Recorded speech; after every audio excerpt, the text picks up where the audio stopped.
So when you hear about blue powder on the rocks, what is the difficulty in cleaning that up? How could that impact, the ecosystem here in the park? Yeah, one of the biggest concerns is the location. So since we're out in a state park, we don't have water everywhere. And so being on the Petrified Dunes, this powder needs to be cleaned up with water. We can't really vacuum it up. And that means we have to hike all the water out there. We're not able to drive out there. And so we had to take about 24 gallons of water to clean up this powder. And doing the math, that's about 200 pounds of water. And since we have to go back and forth, make multiple trips, that was about 3 miles of hiking back and forth with that water.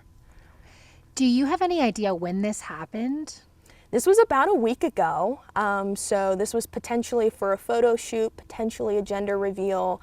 There are lots of different reasons that people unfortunately bring these materials out to the park.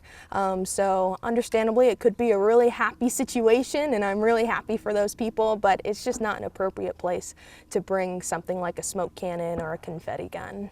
Have you ever seen something like this type of vandalism or littering here? We see this, unfortunately, all the time. So people will bring those smoke cannons, they bring confetti cannons, different types of toss items like flower petals. And unfortunately, it's just not the correct place for it. They usually leave it behind, which is litter. It's a type of vandalism. But there's lots of different types of vandalism that happens in this park. And I want to talk about vandalism in general in state or national parks. Can you tell me about some of the different types of vandalism that could happen?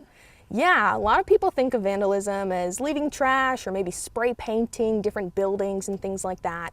But vandalism goes farther beyond that. So scratching your name in the rocks is graffiti and a type of vandalism.